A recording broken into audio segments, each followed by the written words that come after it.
Hello, everyone. So, welcome to week 11 of this course.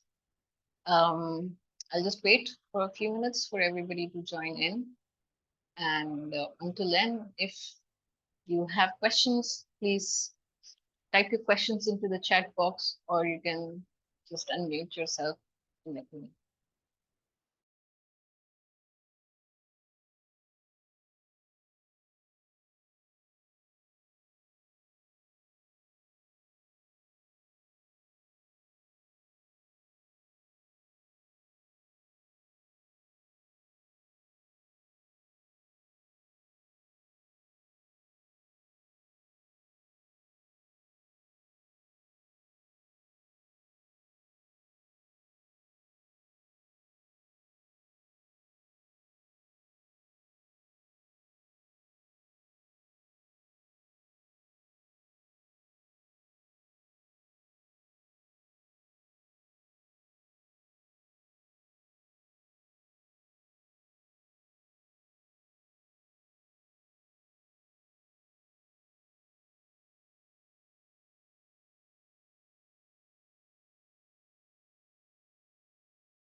Hello. So, I'm just waiting for a few minutes in case anybody else joins in. Then I'll start this week's content.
Hello, madam.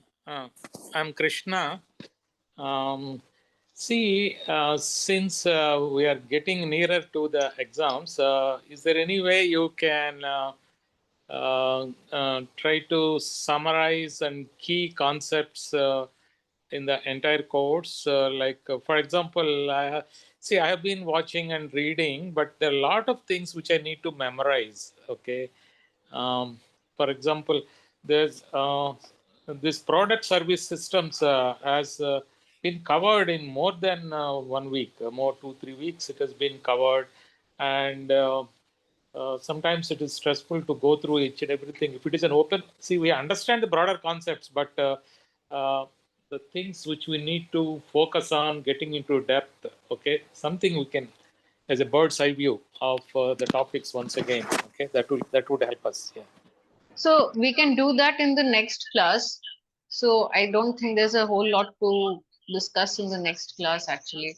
So I thought we could do like an overview in the next class, or if they allow us, I'm not sure, what is the thing.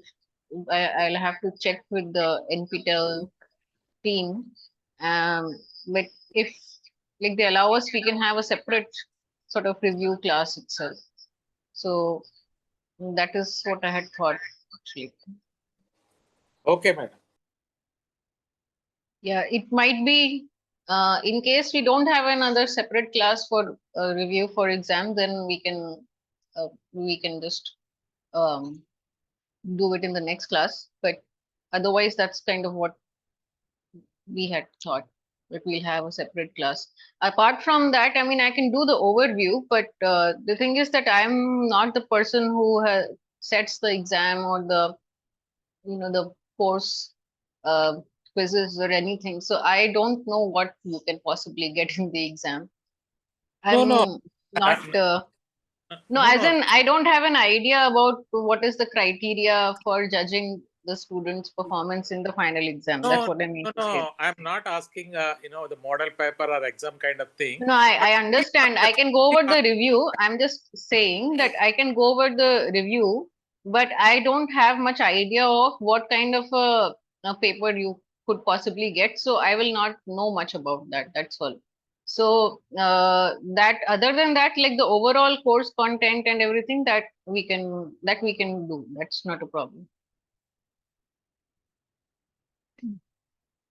Okay, let me get started right now.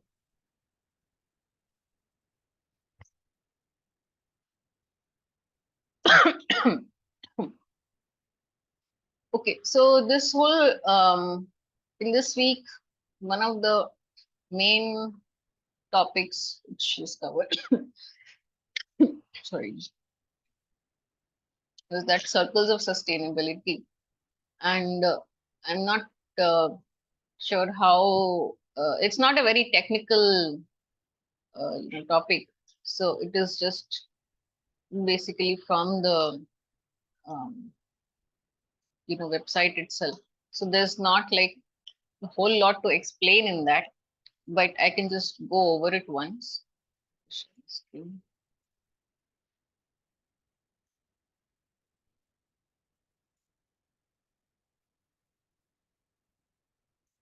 Okay.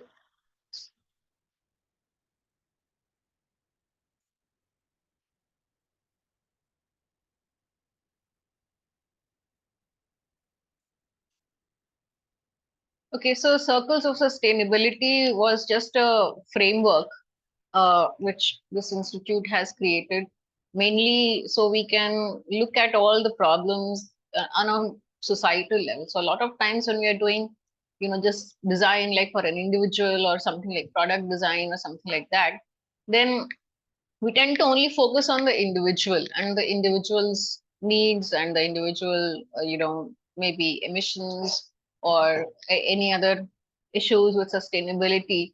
But um, from a bigger perspective, especially when you're doing say, something like a PSS design or something more big picture, like something like urban design or rural, you're designing something for a rural area or a certain kind of ecosystem, like you're designing something for, say, a tribal area or something like that. So, when you're designing for a group of individuals, not just for one, um, or a few individual usage or something. So then in that case, it becomes important to understand and analyze how to, approach a certain group of people, because there are many differences between, one, even in the same region sometimes, even if you say, for example, in Uttar Pradesh, like, of course, there is a huge difference between, say, from Uttar Pradesh to Tamil Nadu or Karnataka, culturally, linguistically, in the way the things people value, all those things are different. But even otherwise, even say within Uttar Pradesh, there's going to be a difference between, like, other areas, localities, which are sort of functioning like their own ecosystems or their own, mini societies. So in those cases, it sort of becomes important to understand the whole ecosystem or society in a big picture level. So this whole circles of sustainability is just one method. It's not the method or the only method, or for that matter, I don't think there is a way to even say that it is the best method, because there's no way to classify which is a good method and which is not a good method. But it is one of the methods which actually allow us to sort of get a 360-degree view of a certain society. So what they have done is they have sort of created something called circles of sustainability or circles of a society. And there are 4 types of circles. So I think I'll come to the maps and the charts they've created, but just thought that putting it like this in a chart kind of a format might give it a slightly easier understanding. So first is the profile circles, in which profiles we have called as ecology, economy, politics, and culture. And each of these profile circles themselves have 6 subcategories. So these 4 are the main categories: ecology, economy, politics, culture. And each of these themselves have their own 4 other subcategories. So we'll see some examples of this also, and I'll share the website also. So the link, by the way, on the lecture notes is wrong. It's circlesofsustainability.com. What I think she has shared is circlesofsustainability.org. So that link is wrong, but if you just do it .com instead, you will get everything on the site. Then there is the process circle, which is a bit different. It is sort of like a methodology, more like classification method. So I haven't put anything for that. We'll look at it separately. And then there is the engagement circle, in which you have 4 types of entities with which you may need to engage as when you're looking at the whole ecosystem. One is, of course, the business organizations, just firms, companies. Then there is civil society. Civil society is the general, public. Then the third is government institutions. And government institutions can be not necessarily just like, the political party or the government, but many institutions which are state owned or state funded or, partly state owned. All of those will be classified under government institutions. And research based entities are sort of like not necessarily places of learning, but places where they're like think tanks and places where you are proactively doing research, or it's just a research center. So many educational institutes also, they have separate research labs, or even just separate a subsidiary or something, where they are specifically dedicated to just research of a certain topic. So those are the research based entities. So they have given a whole lot of detail on all of these, and I'll just share the screen and share those also. But just to give an overview, the last part is, the types of knowledge that can exist in these in this setup, and that is your sensory experiences, practical consciousness, reflective consciousness, and reflexive knowing. So these are sort of like, the broad way in which you can kind of classify knowledge, because knowledge itself is a very subjective thing. So it's not that easy to classify knowledge of a society, that to not just a person or a topic. So these are just like broad ways in which you can classify the kinds of knowledge a society can have. And like she mentioned in the lecture also, they are not mutually exclusive, because the same thing can fall into more than one category. So this is the profile circles, and like in each of these you can see that there is they are like 1, 2, 3, 4, 5, 6, 7. So some are 7, some are 6, but all are 7. There's 7. So each of these have like 7 subcategories, not 6. Sorry, there are 7 subcategories, and what you are seeing is the circle is basically just grading it on a scale of, say, I don't know, maybe 1 to 10 or something.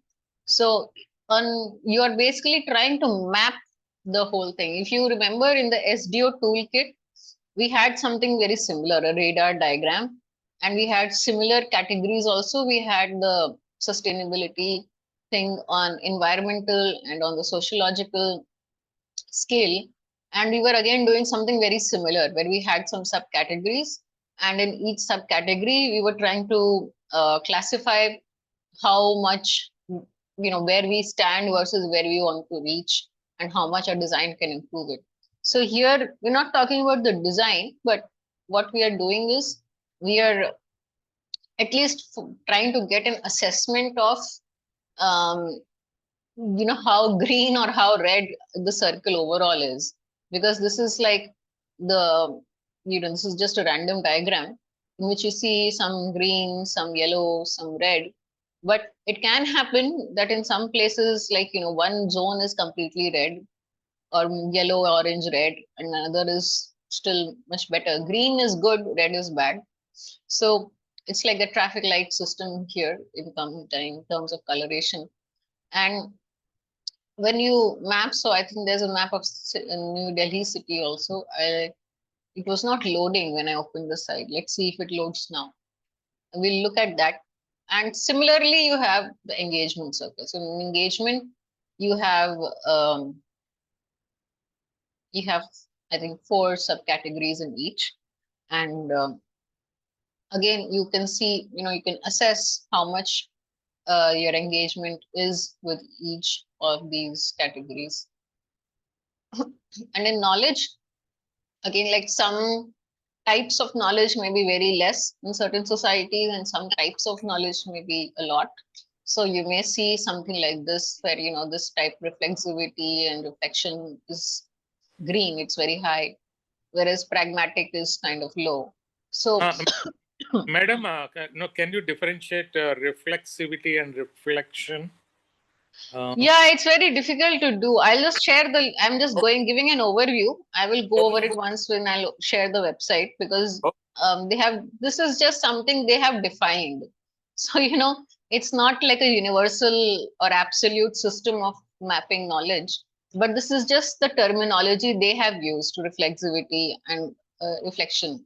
So from what I understand, reflection is how much you think and absorb, and reflexive is how much you respond. That is the key difference, at least linguistically, that is the difference that I can understand. But I'll go over the actual, if you look at the subcategories, I think it will become clearer. So these are the knowledge circles. And for example, like in metropolitan cities, you may find that pragmatic part is higher, and maybe reflection part is lower. Whereas, in cities which are designed as like Rishikesh or something, or Haridwar, or places where people go to reflect, to connect with themselves, there you may find the lower part, like reflexivity is higher, pragmatic part is maybe lower. Then process stages, I'll come to it. It doesn't make a whole lot of sense without the details. So this is the I thought this is more readable, so I just made the diagram like this. Let me just share the website link. Let me just open the website. I think it's given much. There's a lot of detail actually. I didn't want to copy the whole thing and put it here.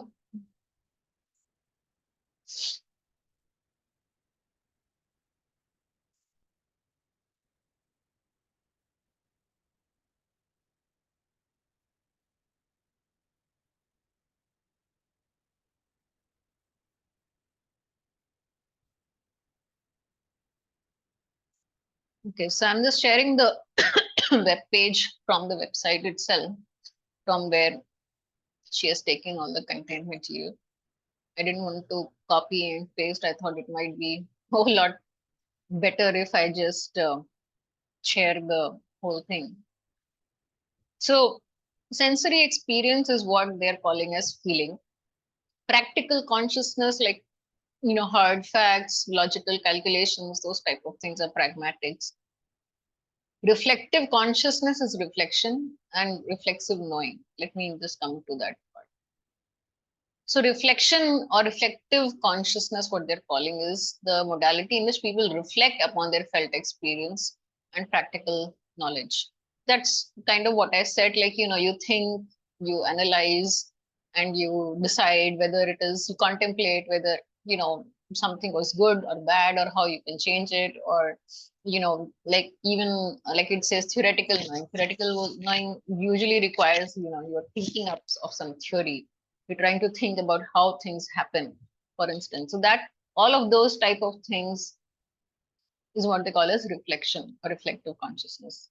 So trained knowing, knowledge based on learning supported by teachers and or curriculum. Trained knowing means you are not entirely independent. Say, suppose I give a thought exercise in the assignment today. So that is trained knowing. Like, I asked you to think over a question. So somebody is guiding you. That's sort of like a trained knowing. Contemplative knowing means you know about some subject, or you have had some experience and you're just contemplating about it to understand the experience better, to understand the people better, perhaps.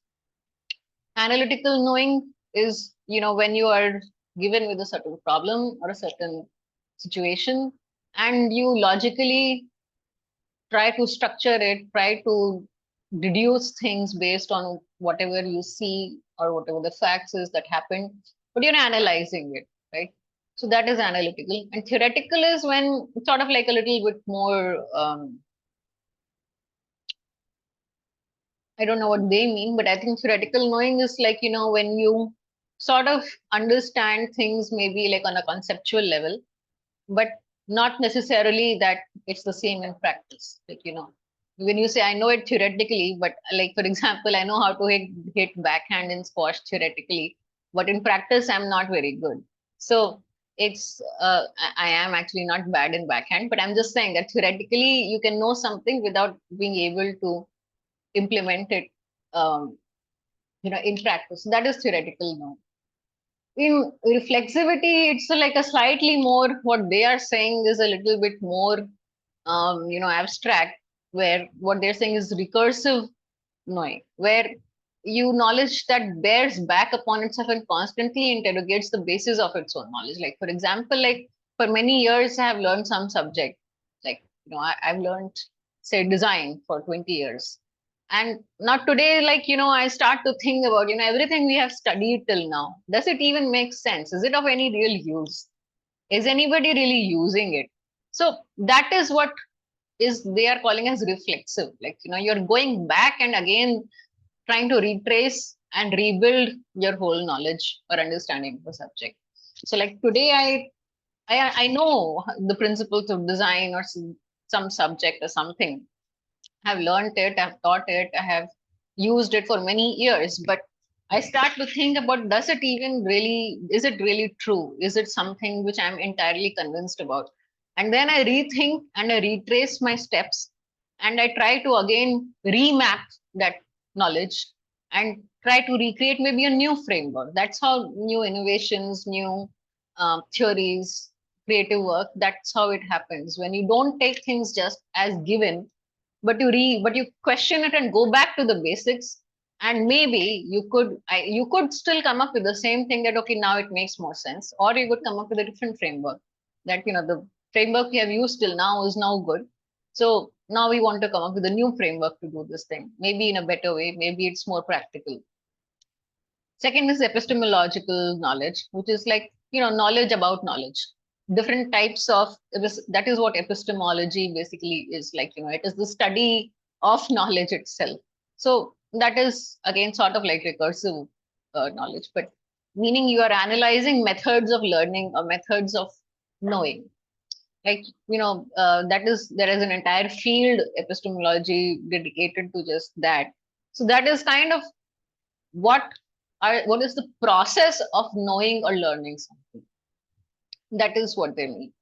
Then meta-analytical is like a slightly more abstract, sort of like some psychoanalysis kind of a thing. And, you question who is the subject, who is the object, things like that. So this is in the realm of, you could say philosophy in the Western world or Vedanta in the Indian context. So that is what they mean. Meta-theoretical is the work that seeks to understand the world while theorizing the possibilities of its own theorizing. For example, what they're trying to say is, like, say, suppose I have created a new theory, maybe not theory in physics, but maybe I've created a new theory in some other subject, say economics, and I'm trying to create another theory which explains my theory, which I have come up with. So again, it is meta-theoretical, meaning when we are sort of doing the same thing in a sort of a cyclical loop kind of a thing, where first I create a theory and then I feel like that theory is not sufficient to stand on its own. So I go back and create another theory which explains why this theory is even necessary. Why is this theory even needed? So a lot of actually theoretical work happens like this only, where, you first, you may create a theory and then you need to first explain why is this theory even relevant? Like, what is the need for it? And then you explain with another theory that, ab tak jo padha tha, whatever we studied till now, whatever the theories exist till now, they don't work in maybe a certain setting. And that is why a new theory is needed to explain this type of a phenomena. And then that leads the way to the new theory, which actually explains that phenomena. So that is what they mean by meta-theoretical knowing. So this is the knowledge circles, and this is like a diagram or sample diagram for that. I don't think they've given a sample diagram for an actual situation for this one. They've only given for they've not given a sample real kind of diagram, but they use different tools and stuff for creating it. Let's go to the process circles. I think this is a little bit more better explained here. So this is the same as what she's put in the slides. You can see that when you hover over this, it shows all the different components. So that is why I wanted to show it on the website. You can, it's good graphic. You can check it on the web page.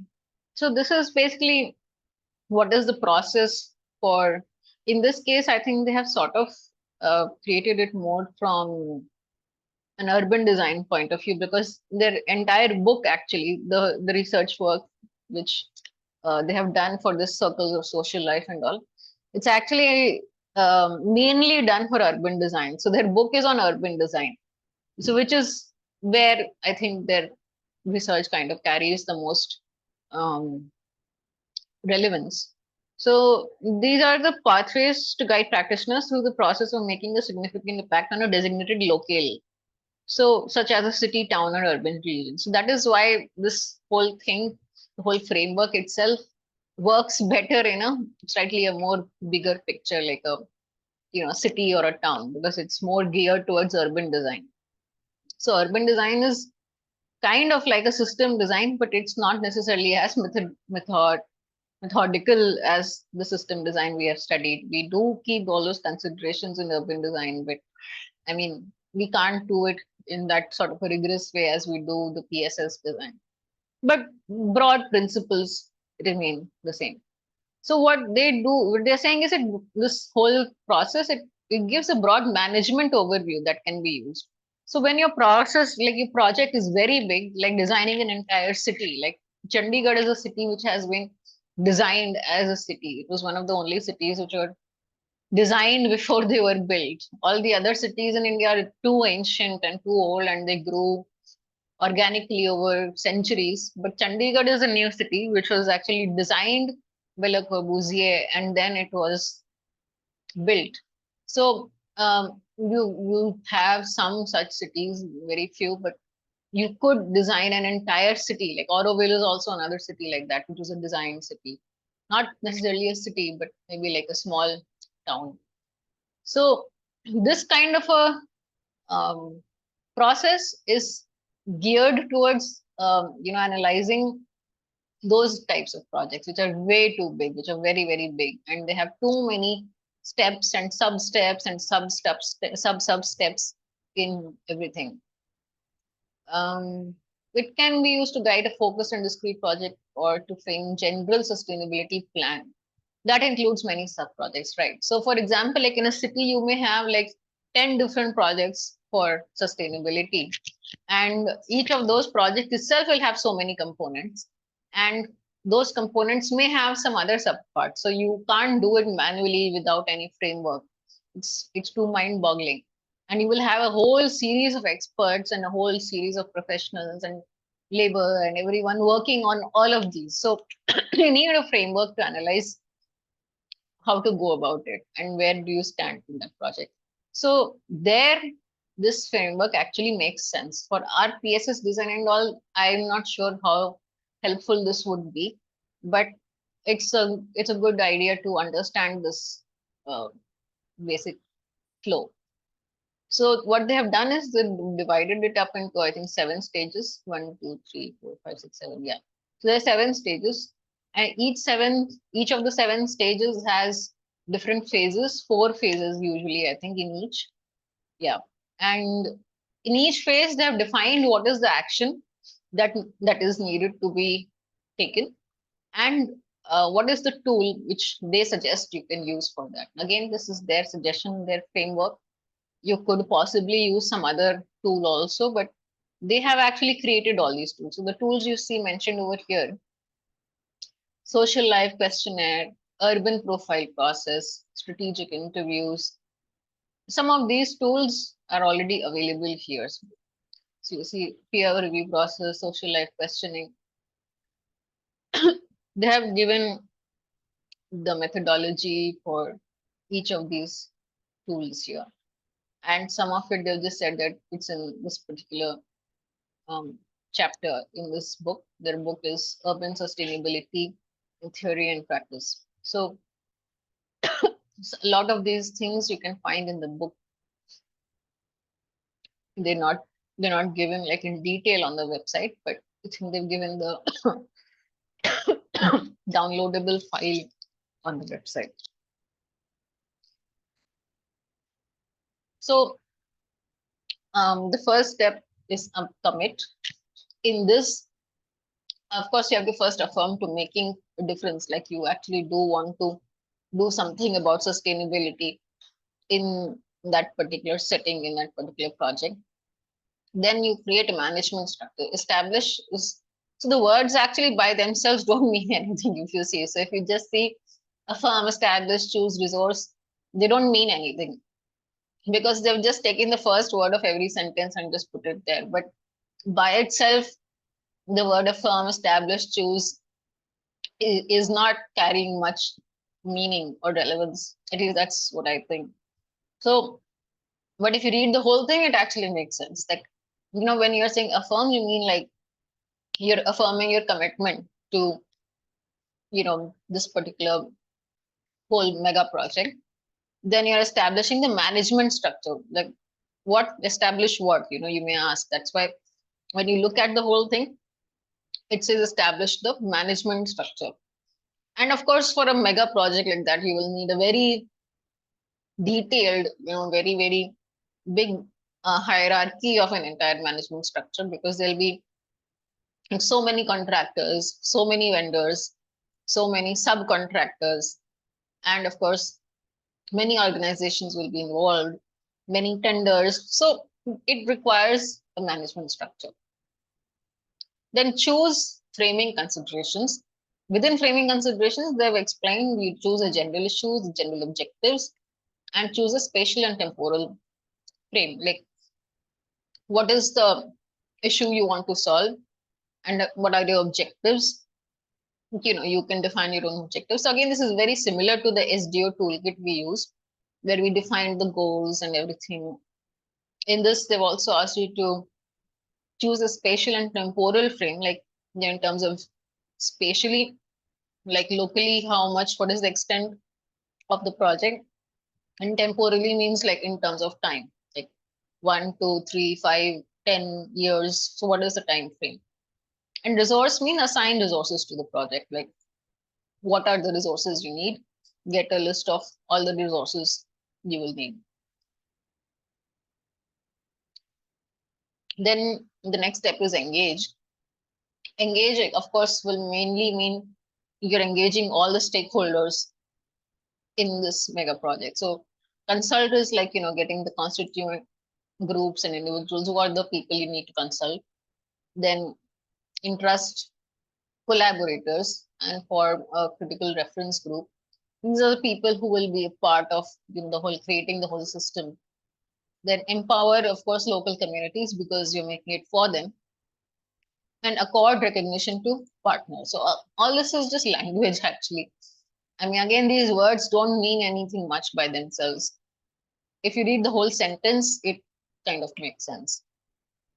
So you can, of course, take the community feedback, but also what they consider the priorities. So you can take the objectives, you can modify your objectives based on what the community wants.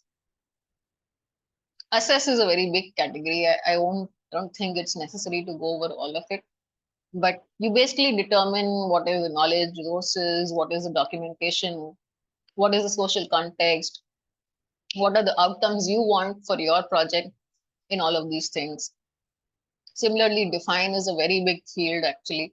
It's very detailed. So, you define all the risks, all the forces, definitions. So materially, in terms of labor, in terms of risk management, in terms of disaster management, perhaps, all of those things. Identify critical issues and indicators. How will you measure your success or your progress? Those indicators need to be defined. Define project parameters. You may need to go back and redo some of the things that is defining. And of course, you'll review the project plans. So this is like, you draw up the plans based on all of this, and then you review the project plans. Then implement. This is sort of the straightforward.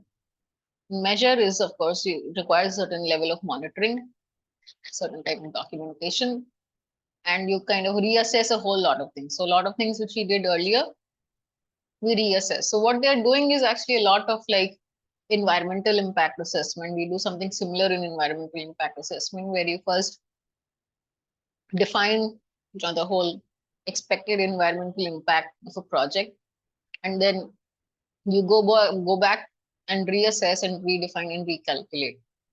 Then you evaluate the project. Last part is communicate. So, after the whole project is complete, you can publicize it, you can report it, you can advise what is the next steps of action, blah, blah, blah.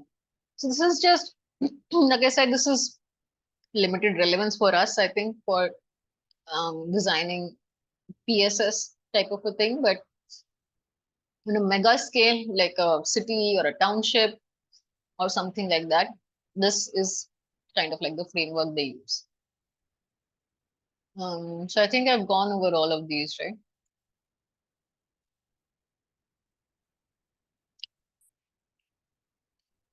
Yes, so civil society, this is the engagement circles. I think I missed this, so I'll just go over this.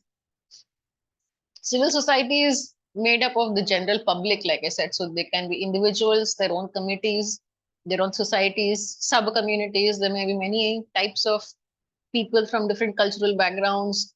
Then they may have their own social causes they're latched to, even non-profit, non-government organizations, foundations will be a part of the civil society because they're non-government. All the government organizations will become a part of governance institutions. So even your local municipality, in some places you may still have like a panchayat in the villages.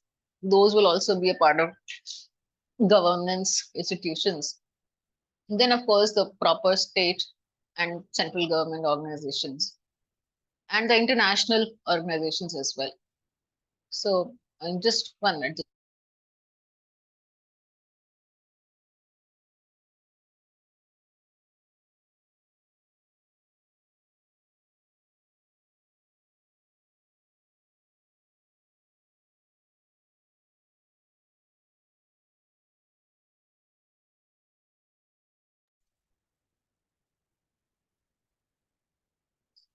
So, all of these are governance institutions, and international bodies, international organizations are also a part of this, like the non-commercial organizations, that is. So, for example, your UN, UNFCCC, all of these, international organizations, they will all be a part of governance institutions.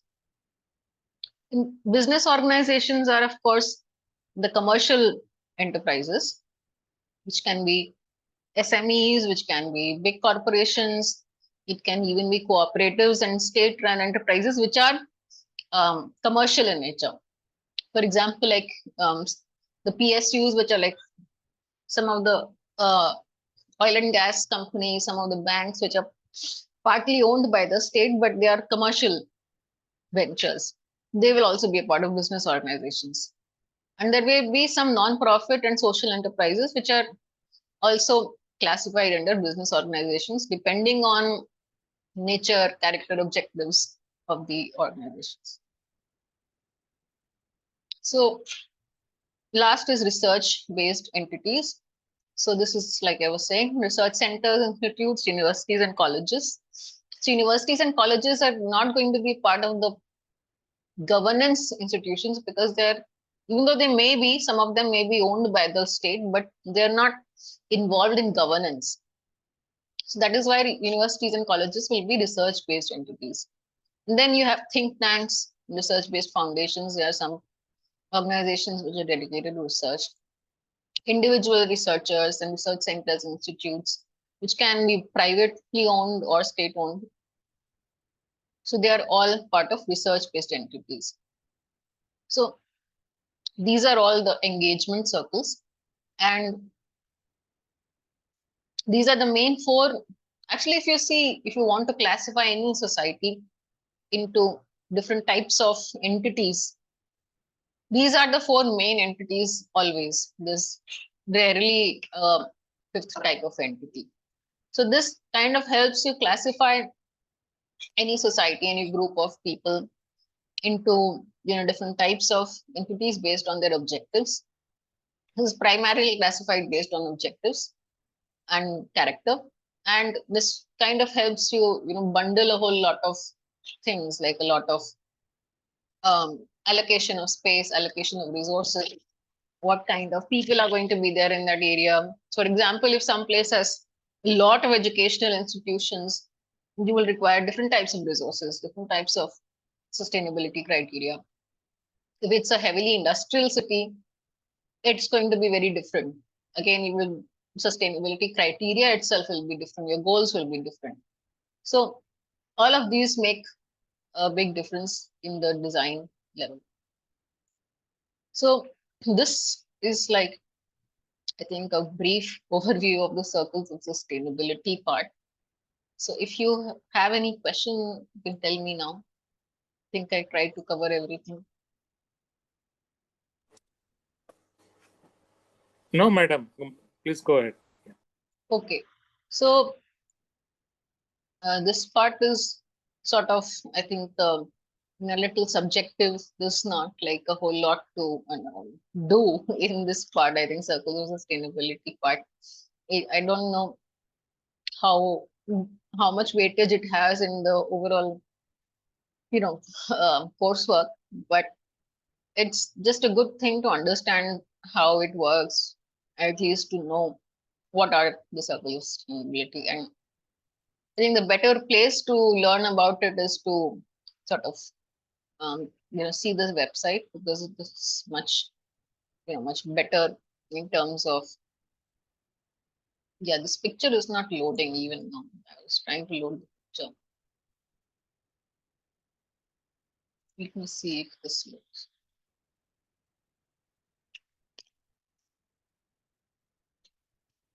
So there are some circles done for different cities on the site, but I don't know, it's not loading for me, but you can check it out. Like the case studies, or as a case study, you can look at them, and like that gives an idea of, like, this is for Johannesburg, and this kind of gives an idea of how this tool, this framework can be used in urban design.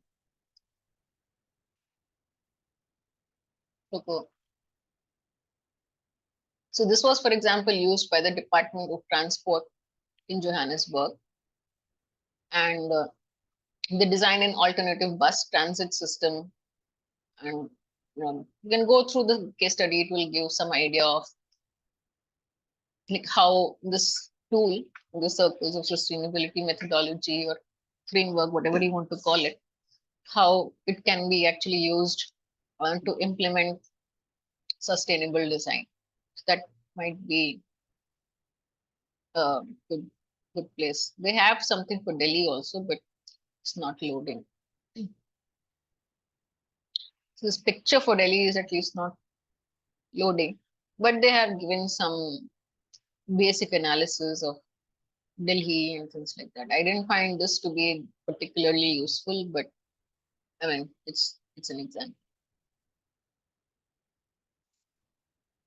Okay, so let me close this. And next, I think I'll talk about the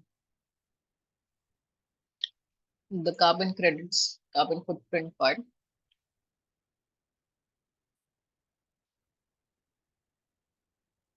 So before I go to carbon credits and carbon footprint and all that, I think it's first a bit important to understand why all of these things come into the picture at all. Like we have been talking about sustainability and life cycle analysis and all that. So where does all of this fit into all of that, and why is it relevant for us, say, as designers? So this whole concept of carbon trading, carbon credits, carbon emission trading, carbon footprint was there earlier also, but the whole mechanism and the whole method, the whole market itself for carbon credits was created under what we call as the clean development mechanism, which was created under the Kyoto Protocol. And this is the precursor of a whole lot of things which happened later as a part of the CDM. So it evolved over a period of time. But basically, the Clean Development Mechanism is a UN-run carbon offset scheme, which was created as a part of the Kyoto Protocol. And it was after this UNFCCC convention. We discussed the Kyoto Protocol in some brief, I think, in the beginning when we were just talking about the history of environmentalism and all that. Basically, what the important thing that is to be understood here is that the CDM basically allows all these industrialized countries with a greenhouse gas reduction commitment to invest in emission reducing projects in developing countries. So in the Kyoto Protocol, there are two classifications for countries. There's, I think, Annex A and Annex B countries, something like that. So Annex A, if I remember correctly, are all the industrialized, meaning all the developed countries, like your most of America, your Europe, Australia, New Zealand, the whole so-called first world countries. And Annex B is all the developing or third world countries. Unfortunately, India has been a part of the third world country for a long time. Now, many indices don't consider India actually as a part of third world or developing country. We are somewhere in the middle. We're considered a middle income country, but we are still not an industrialized country, because the main difference between industrialized countries and the ascending or developing countries is that industrialized countries had the advantage of um, having industry or industrial revolution very early on. So the industrial revolution started in these countries in the 19th century, when India was still under foreign rule, and so was a very big part of most of Asia, Africa, even some of South America. We were all colonies. We were all just cheap labor, and sometimes unwilling buyers for all the products, all the commodities produced by these developed countries, industrialized countries. So, sometimes we were also just slaves for them. So they had the first mover advantage, we can say, or the advantage of being the colonizer, Kuku. And they had the advantage of industrializing early on and using our resources in terms of natural resources, as well as, you know, labor, human resources. So they had a head start, basically. So that is why they are in a very, they are richer, basically, than the rest of the countries. But they're also kind of, emitting a whole lot of greenhouse gases. They have very high emissions because they have high industry, they have high emissions. So their emissions are much higher than many of the developing countries. And the main rationale that is given is that the developing countries, even if they have high emissions, that is because for us the industrial age started later. So maybe for us the industrial age really started only in the 80s or the 90s, whereas these people were already having all of these things in the 1920s, the 30s. So we were like 50, 60 years late. So their emissions in 1920s is what is comparable with our emissions in 1990s, not their emissions in 90s versus our emissions in 90s, which is why the burden of decarbonizing is a bit higher on the industrialized countries and a bit lower on the developing countries. And that is kind of like in the spirit of fairness, or in the spirit of not being unjust to us. So what this whole mechanism basically creates is that all these countries in the industrialized regions, what they can do is, if their emissions are higher than a certain level, and they decide that level.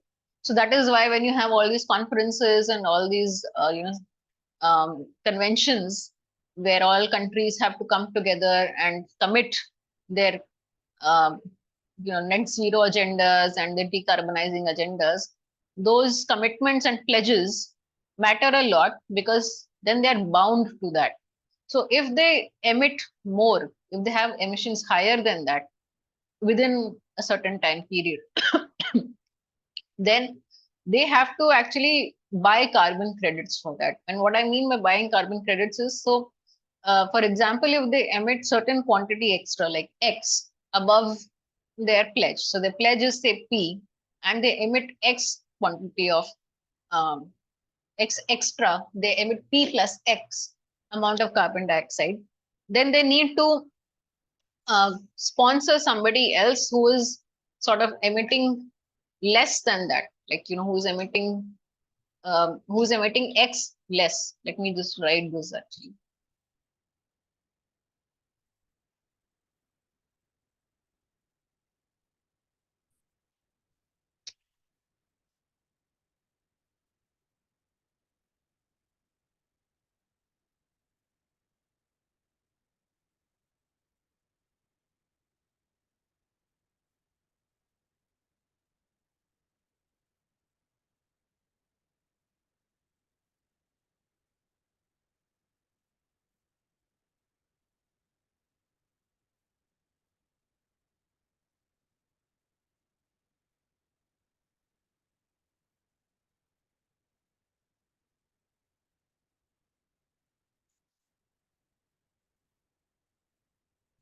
So say suppose there is an industrialized country, country A,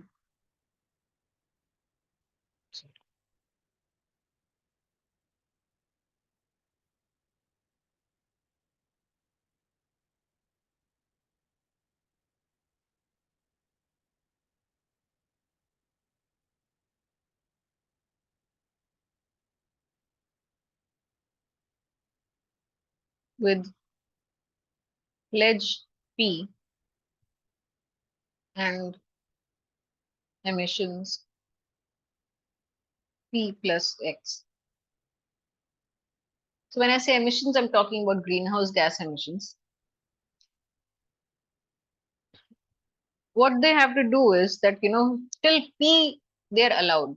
Till their pledge P, they're allowed the emissions. But if their emissions exceed P, which is X, if they exceed by X, then they need to buy carbon credits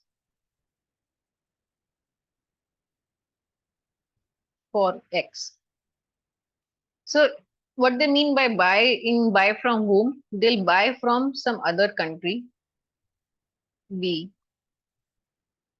developing.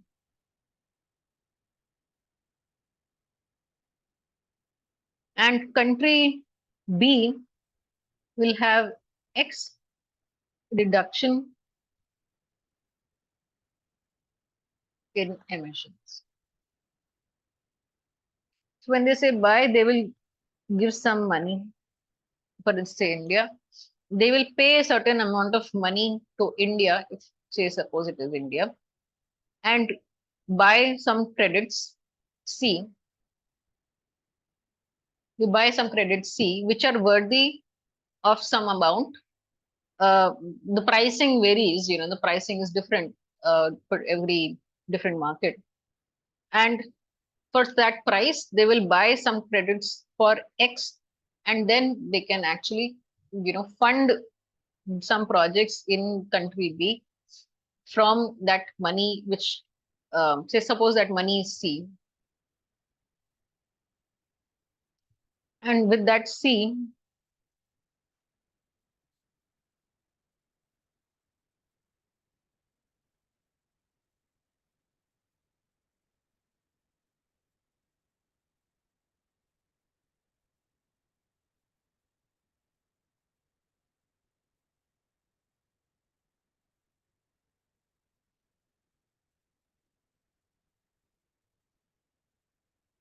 so the country B uses that money C, which let's call it C, to invest in other projects like clean energy projects or some other projects. Let me first go over all the terminology, then I think this might make a bit more sense.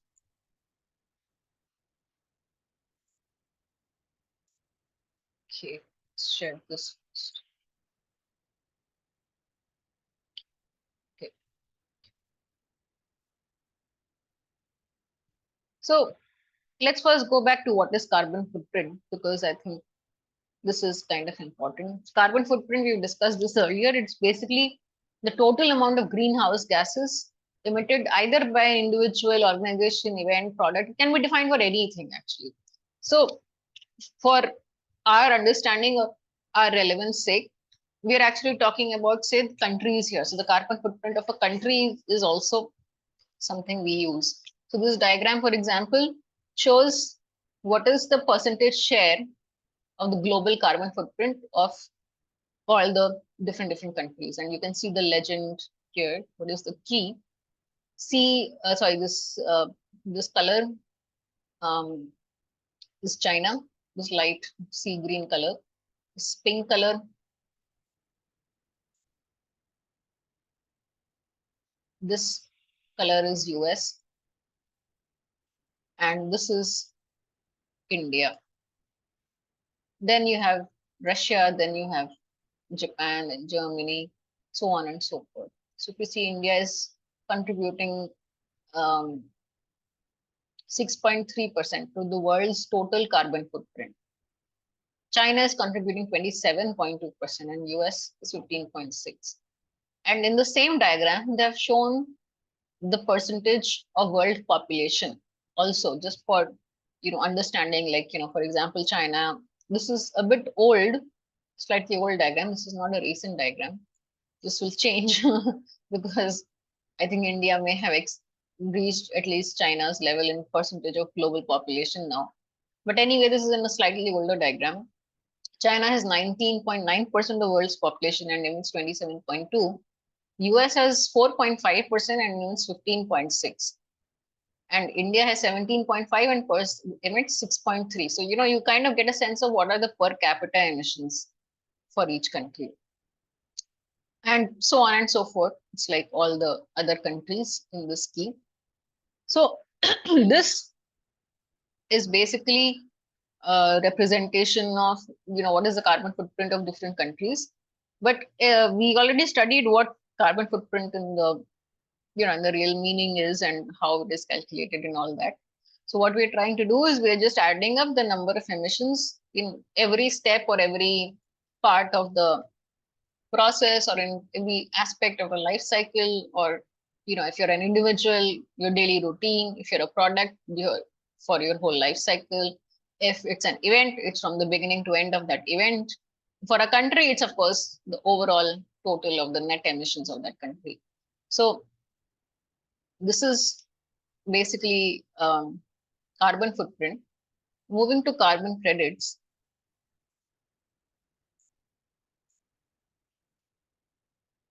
Carbon credits is what I was trying to explain actually. So carbon credits are tradable permits. Tradable is the important thing here, that they are permits, but you can trade them. They're like a derivative of a commodity. So they are very much a financial instrument. That is something I think sometimes people miss, that they are like any other financial instrument which can be traded on a live market.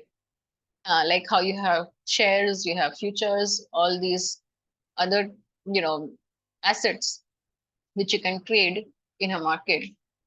Similarly, you have carbon credits where they're derivative. Derivatives are basically financial instruments which are based on some real commodity or some real product or something.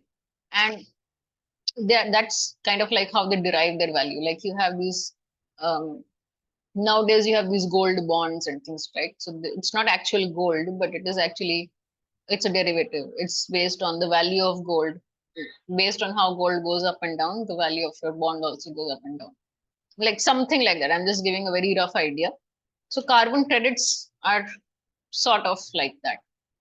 So I just, what's the time? Yeah, so just give me a 5-minute break. I'll just be back. I just need to drink water.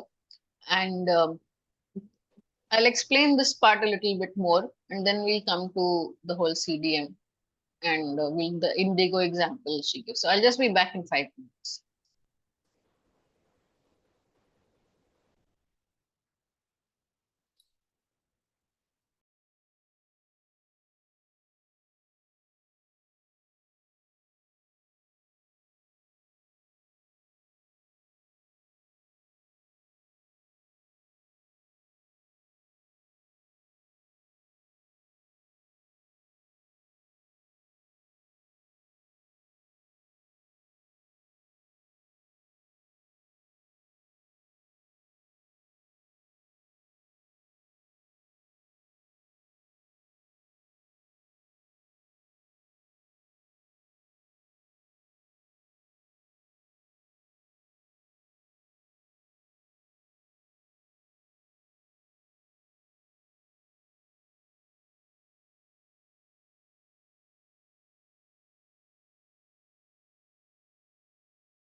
Madam, I have a question on carbon credits.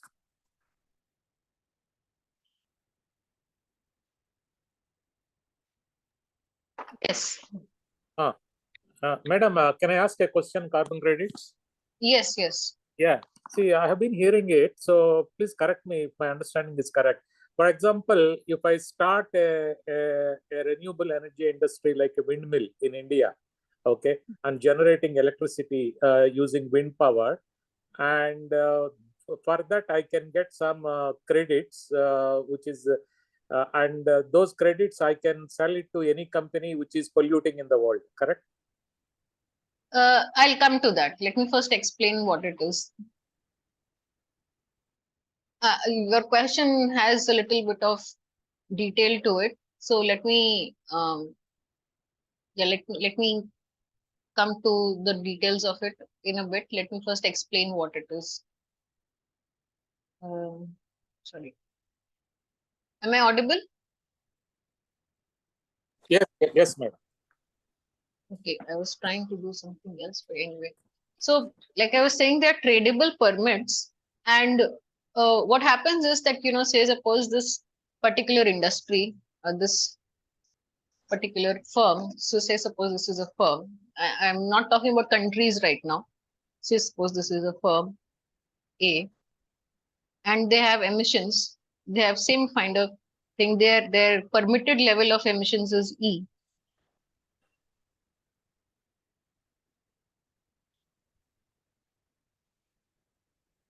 And they end up emitting E plus X.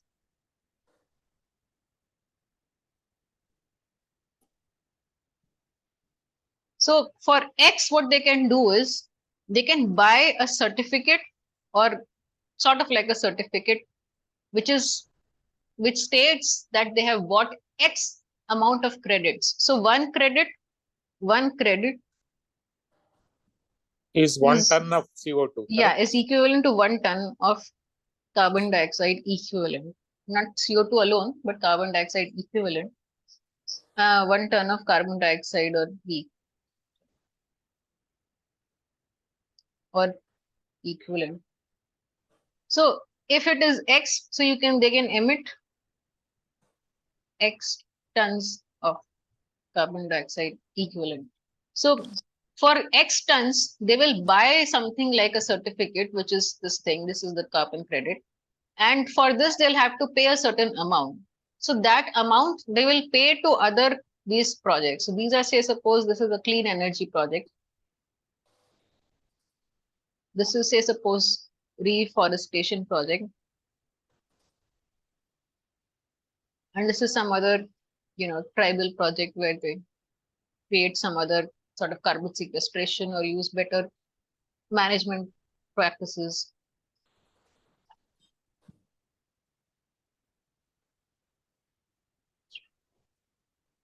These are all different projects. So this person or this firm A can pay money to any of these or to some of these. So they can, and in total, all of these people, they will issue a total of X tons of carbon dioxide equivalent carbon credit to this firm. The price is what is determined by the market. Price is not fixed. So the price is determined by the market where they are trading. So this is the basic idea. Coming to India, this is actually, if you're asking, is actually based on a very recent development in India. In India, the carbon credits market was non-existent until last year. So so India was only trading on the international market till last year. So all the firms and everyone, if they wanted carbon credits, they could invest in indigenous projects, or they could invest outside India also. So recently, I think this year in May or something, India banned export of carbon credits, or maybe not in May, I think around December in 22 or something like that.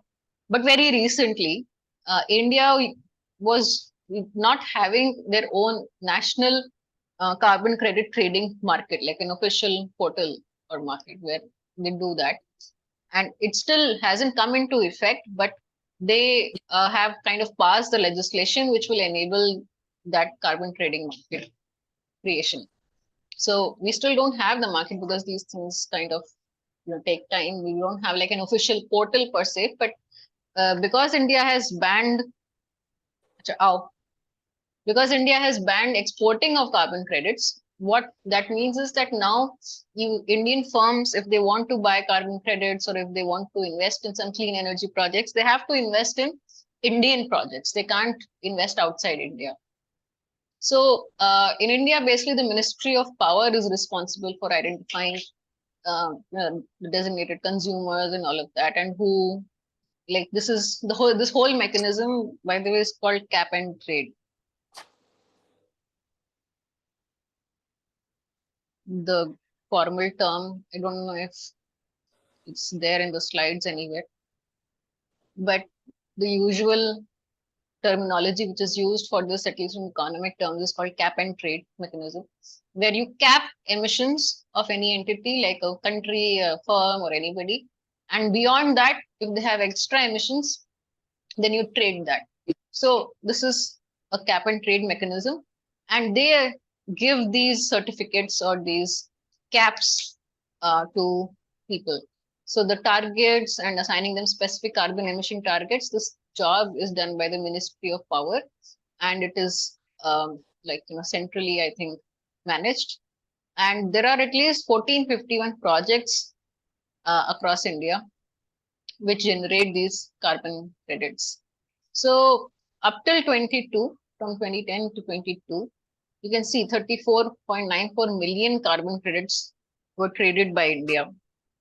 And this was basically on an international global market. So, Madam, just one question. Yeah. You see, in a lighter vein, for example, let us say take a city like Kanpur. Okay, some industry is there which is a highly polluting coal leather industry. He's a big businessman. He certainly exceeded quota by 50%. Okay, so for example, he can take the other extreme. The other southern part, Kerala is there, where they don't have any industry. They never exceeded. They are within the budget. They have some extra spare 50% because they have got of local lot of forests, windmills, and all that. Okay, right. So they can sell it. Yes. So that okay. But over a period, it might so happen the people who can buy carbon credits, for example, they can pollute the entire city legally by buying carbon credits from yes, other place. So that is possible, and that is one of the main reasons why this mechanism is not 100% effective. But the main thing is that it creates an economic incentive for firms to reduce their emissions. That is the basic idea. Like, the thing is that right now, be it carbon tax, be it any other policy, no kind of policy and no method is 100% effective, because they all have their side effects. If you have levy a carbon tax, like, there will be these protests all over the country tomorrow. Like, we saw what happened in France. France was one of the first countries actually to implement something like a carbon tax. And they had these yellow vest protests all over the country. The whole country was in turmoil for a long time.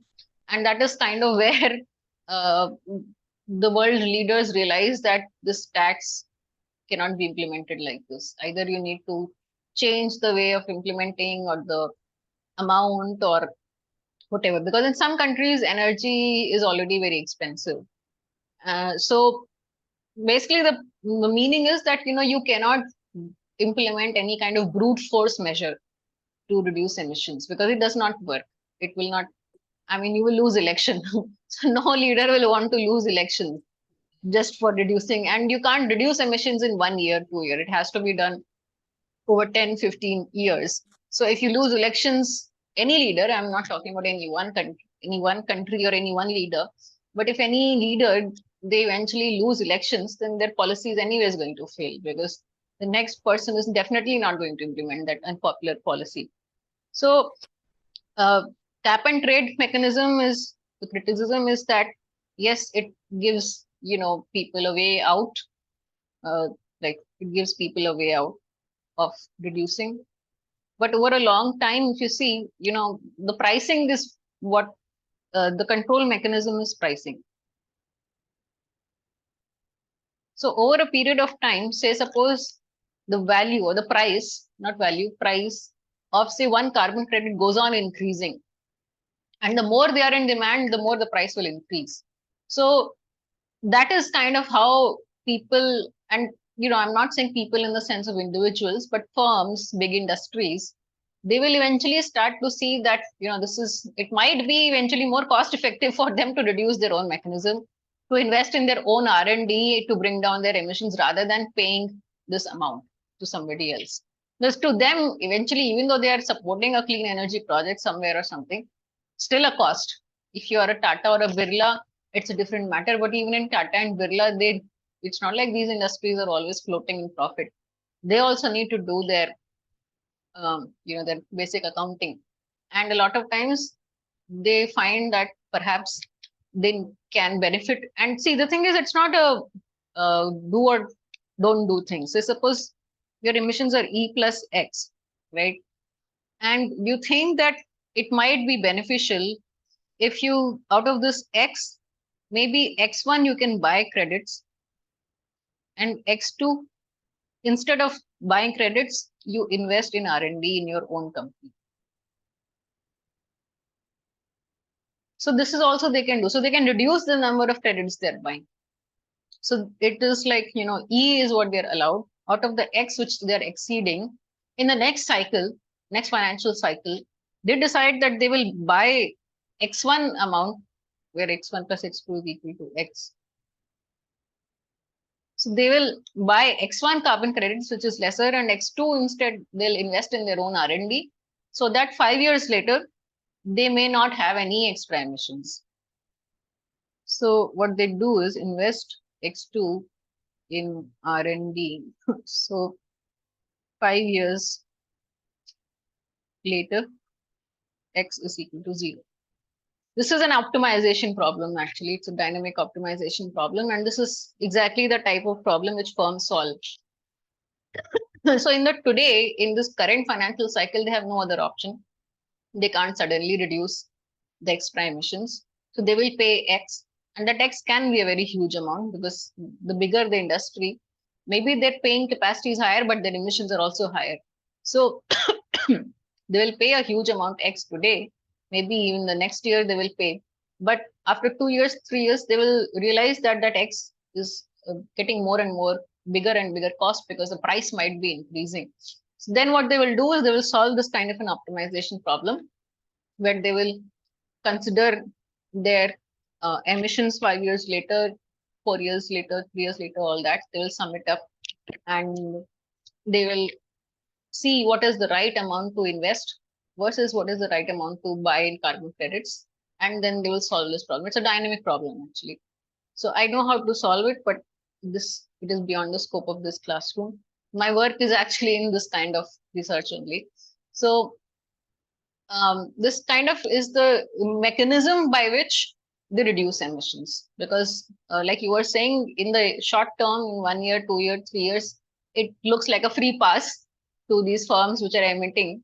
But over a longer stretch of time, as the price goes on increasing, they will be forced to reduce their emissions. And so in that period, like maybe it takes them 5 years, 10 years to transition to a production mechanism which has zero emissions.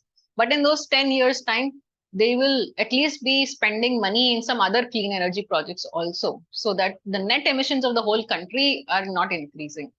That is the idea. That is why India banned exports to other countries, because यहाँ पे हम मरे जा रहे हैं, here we are trying so hard to reduce our emissions, and you are going and sponsoring somewhere else for clean energy. What is the point? So that is why India banned export of carbon credits to other countries. So if you want to buy carbon credits, you have to invest in our country itself and support clean energy projects, support carbon decarbonization projects within India, so that net emissions of India comes down. Otherwise, you're just sort of like, funding projects somewhere else, so that country's emissions are coming down. So from a long-term perspective, it's not a viable strategy. So this thing, Indian carbon market, is the national framework. It is not established yet. This has just been sanctioned. I think the bill was passed only in May or something. this bill was under discussion for a long time. I think in May this year, this bill was finally passed, and this whole market will be created now, called the Indian Carbon Market, which is the framework which will be used to decarbonize Indian economy. And they will price the greenhouse gas emissions through these certificates, these carbon credit certificates. Now, there are two main types of carbon credits. I think she mentioned this briefly in the lecture slides, perhaps. First is the carbon offset credits, and the second is the reduction credits. They sound very similar, but they're slightly different.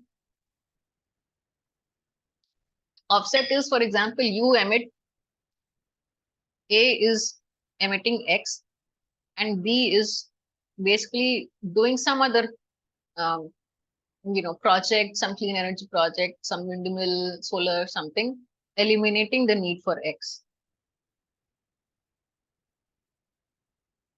So even though net, it's not really doing anything, but it is eliminating the need for X emissions, basically.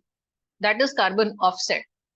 So clean forms of energy like wind, solar, hydro, all these fall under this category. These are offset. And the reduction credits is, say, suppose there's a C, method C, in which they're actually removing X equivalent carbon dioxide and GHGs from the air. So this is carbon sequestration.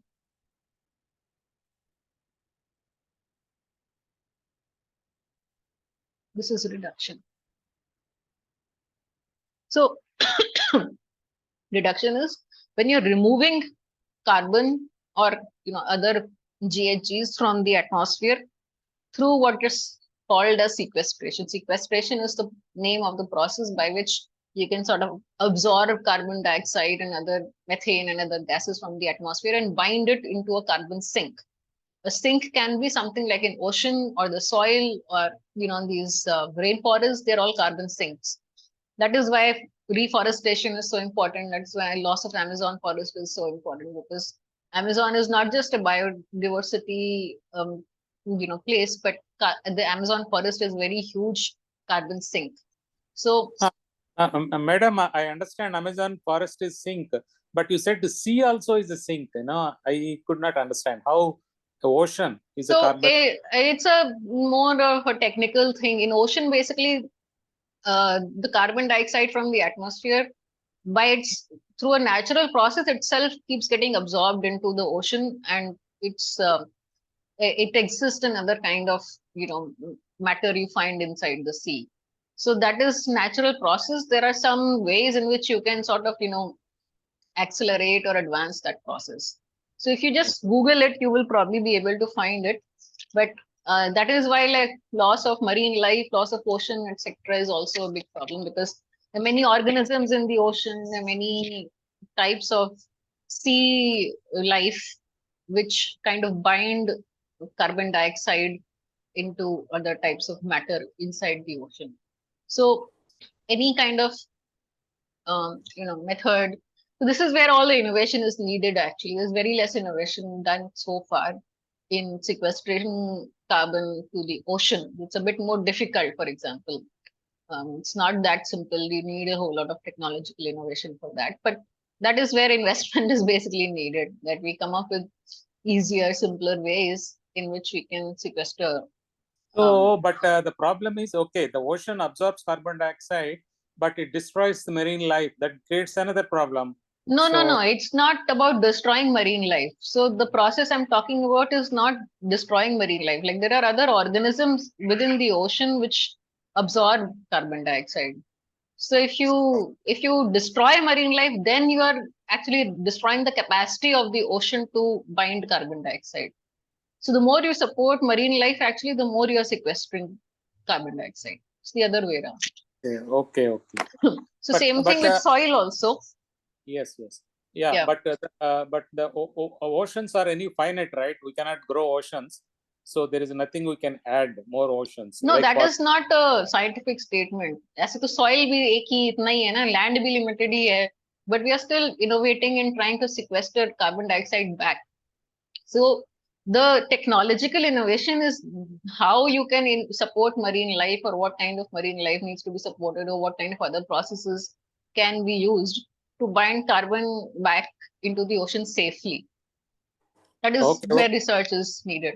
So let me finish. So for example, in soil, we also have this method. Organic farming is actually the most cheapest, perhaps, and viable method of binding all these GHGs back into the soil. So some of these GHGs like nitrous oxide and of course carbon dioxide, when you use organic fertilizer, like basically your manure and biofertilizers, over a period of time, they actually absorb carbon dioxide, nitrous oxide, these gases into the soil, and they actually make the soil richer. So carbon is not bad everywhere. Carbon is actually good. Carbon is the basic unit of life. Like all life forms have carbon in them. So it's not that carbon by itself is bad, but if it is existing in a gaseous form in the atmosphere, then it's a problem because it is causing the heating of the atmosphere. But carbon in organic form, for example, is actually good. That makes the soil more, more fertile. It makes the soil richer. It adds nutrients to the food. Like if you have less nitrogen in the soil, many crops will not grow that well without proper nitrogen content. So that is that is why all of this is circular. The principle of sustainability themselves are kind of circular.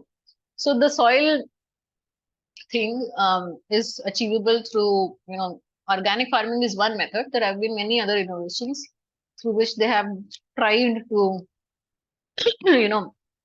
sequester carbon emissions, and reforestation is the other method. Again, the more organic matter you have somewhere, the more you'll be able to sequester. It's like that. When you use too much chemical fertilizers, it destroys the the biome, the small organisms like earthworms and centipedes, and I don't know what all exist in the soil, but all these small insects and worms and other life forms, they basically use carbon dioxide for their metabolic processes and all that. And that is how you bind it. And then what they do is they convert it into some other matter which is good for the soil. So that is why, earthworms are called earthworms. They're the best friend of a farmer. That's the old adage we all learned when we were kids. So, um,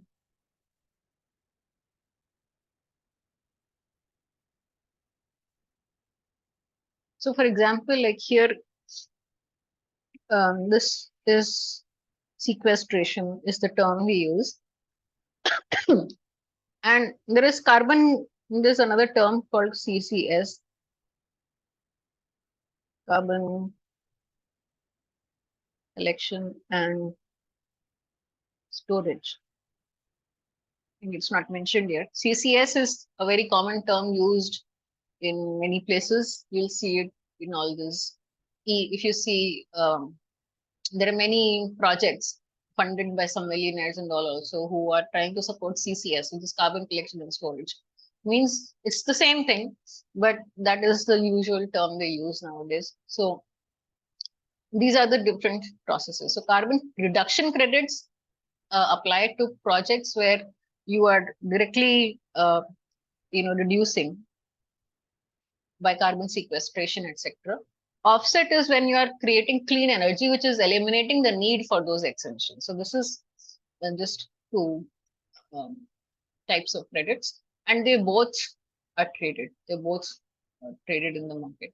So I think this is more or less the content I had. Yeah, these are some of in this first article, this is my own article actually. In this, I have explained carbon credits. So if you want to read it in a slightly longer form, you can read that. It talks about carbon credits and biogas.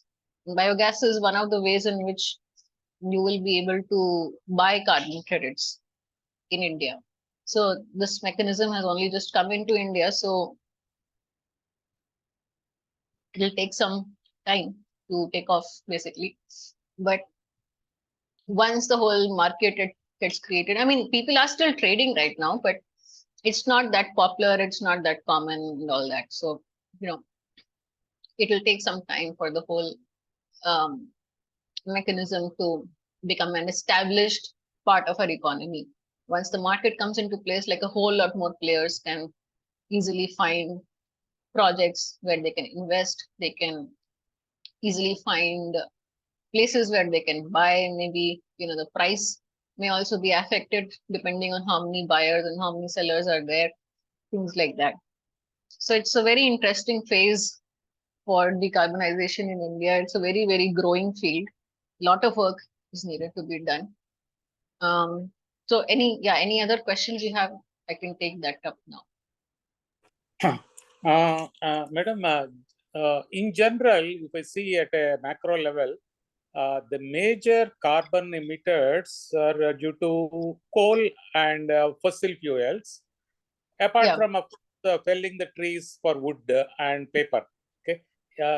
So if you look at globally, the whole concept of carbon emissions has come because we use excessive coal and fossil fuels like petroleum, and these emit gases into the atmosphere. Okay. Is there anything contributing to that today? Anything other than this globally? I think that is the main contributors. Some of the biomass also is considered as, like for example, like people just in villages and stuff, a lot of people just burn leaves or, organic matter. All of that is also carbon emissions only. All this rural fires you have, the Okay. the stubble burning you have, right? The stubble burning is another way. Agricultural fires is a very big emitter.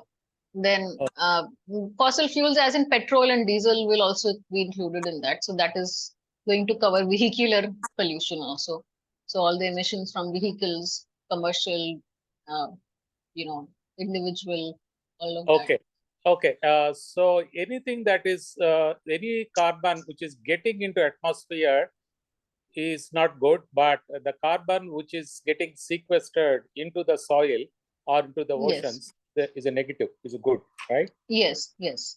And also like some of these gases like, methane or nitrous oxide, sulfur dioxide, all of these gases are also, they may not have the same potential in warming the atmosphere as carbon dioxide, but they also contribute to it. So that is when you have other gases, they take a carbon dioxide equivalent for that gas. It can be nitrous dioxide or nitric.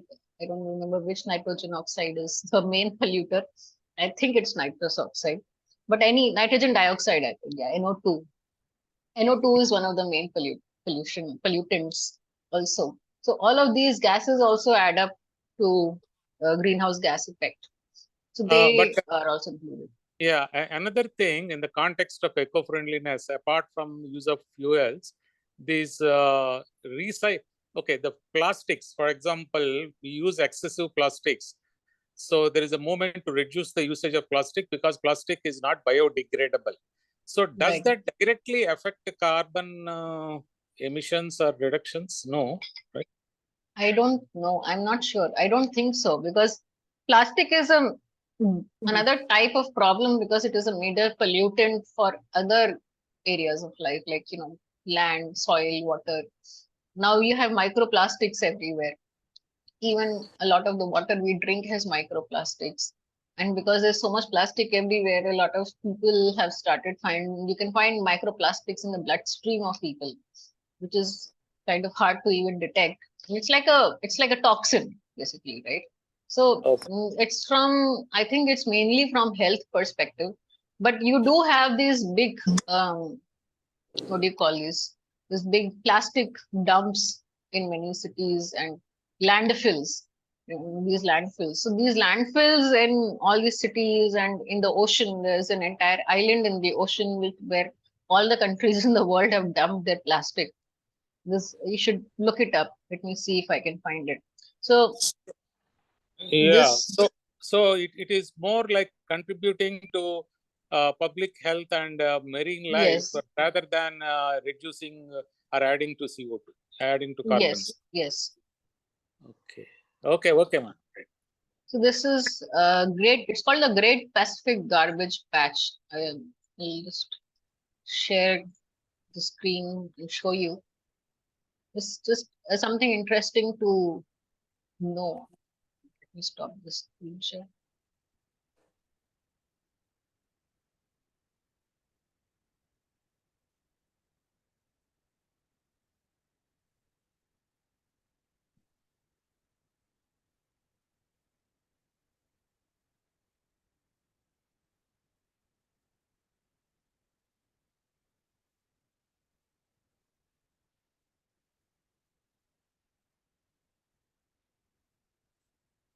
So I first learned about it maybe like 10 years ago, but this is something which a lot of people still don't know about. There's an island in the Pacific Ocean. It's called the Great Pacific Garbage Patch, which is made up of all the debris and all the litter we put into the oceans. A lot of it is, big part of it is just plastic.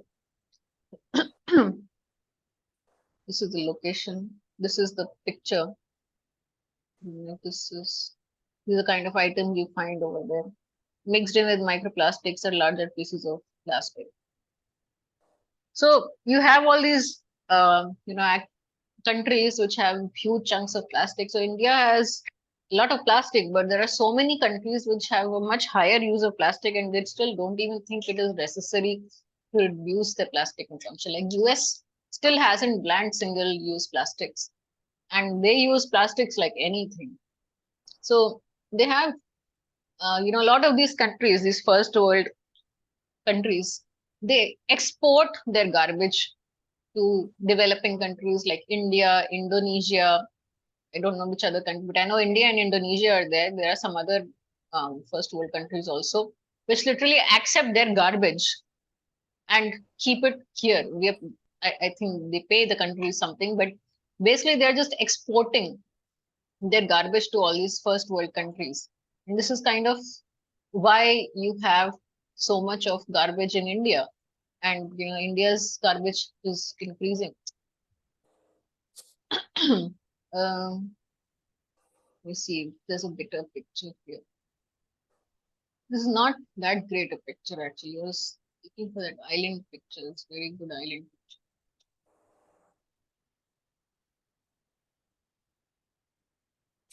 Oh, I think in every city we have such patches in every big city, garbage patches. Yeah. Yeah, and this is a very big patch, is what I mean to say. It's like the size of France or something. Let me just share this link. Let's see if this. So if you see, this is the garbage patch has an area of 1.6 million kilometers square. It's not small. Almost 3 times the size of France. Yeah, not the size of France. It's 3 times the size of France. That's how big this whole island is. And of course, it has 1.8 billion pieces of plastic. And this is also not new statistic. This is slightly old. It must have grown by now. There are meso, macro, mega plastics and microplastics. You can see the whole detail here. I think this is a better chart. It affects a lot of marine life. It affects, a lot of uh, the general ocean dynamics, the whole warming of the ocean, everything. The oldest objects date back to 1977. And of course, it's still amassing garbage. This is near United States. So this is between Hawaii and California. This is California and this is Hawaii, somewhere in between over there. And you have trash coming from all these countries. So it's a very, very serious problem, which I'm surprised nobody is really talking about. Because those islands are in international waters, maybe. Yeah. Yes, they're in international waters, plus it includes garbage from multiple countries, and no country will want to take it up because who wants to be in trouble? And since all of these countries are involved in it, like, no country has any incentive. I mean, it's sort of like, all hands in the pot. So everybody is guilty. So there's nobody to hold them accountable. all these international organizations, after all, are owned and managed by all these first world countries. And most of the major polluters here are the first world countries. So there's nobody to take stock of it. And the result is basically that this pollutes water. I mean, imagine there's like so much, such a big island of plastic in the ocean. It's obviously going to pollute the marine waters and hence the marine life. And then you eat those fish, and then that fish has microplastics. And then the people who eat those, of course, they develop over a period of time, they start having microplastics in their bloodstream. And all the seafood, not just fish, I mean, all the seafood, everything. I think maybe some part of it is also covered in the documentary Seaspiracy. I think they touch upon it perhaps.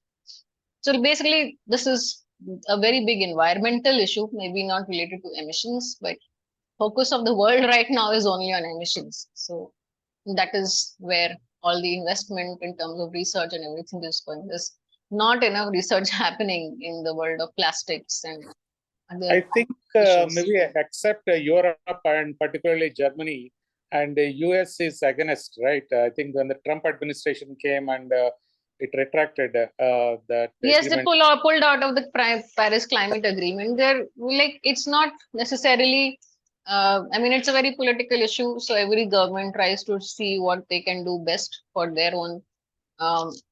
for their own vote bank. That's true everywhere. But that's basically the sad reality that we have to kind of deal with. So, okay, so I think I have covered most of the content for this week. If there's anything else you can tell me, there's like this page you can see where you have all these projects. Let me just show that page also. Because what she showed actually in the class is not available anymore. So she showed this Ujala scheme that is not in, that is not, that site is not there anymore. So that is not going to work. There is this other site. So you can see some of the states have their own websites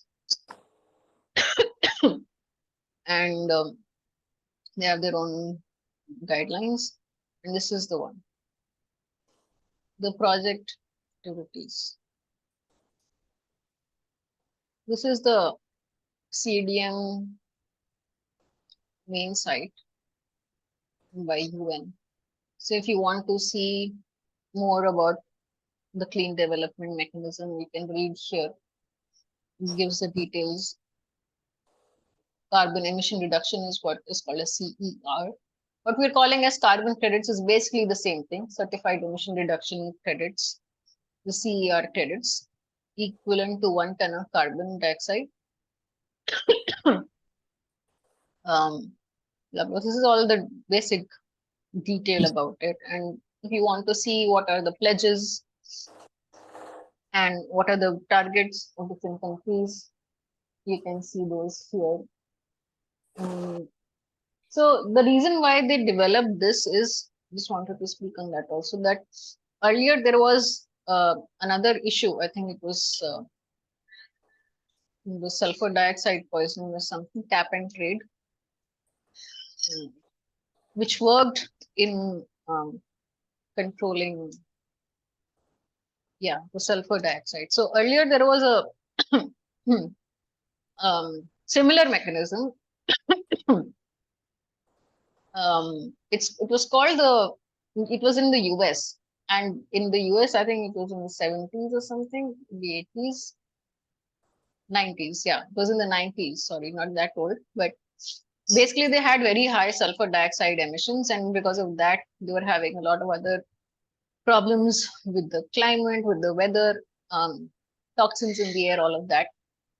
And they implemented this kind of a mechanism, which is called cap and trade. So if you remember in the 90s, we had a huge brouhaha about acid rain, the Taj Mahal turning yellow. Taj Mahal is still turning yellow, but there was a big hue and cry about acid rain and sulfur dioxide. So at that time, I mean, I don't know if India there was something like that, but in US they had a similar mechanism. I'll add a slide on this in the PPT. Basically, they had a mechanism on this.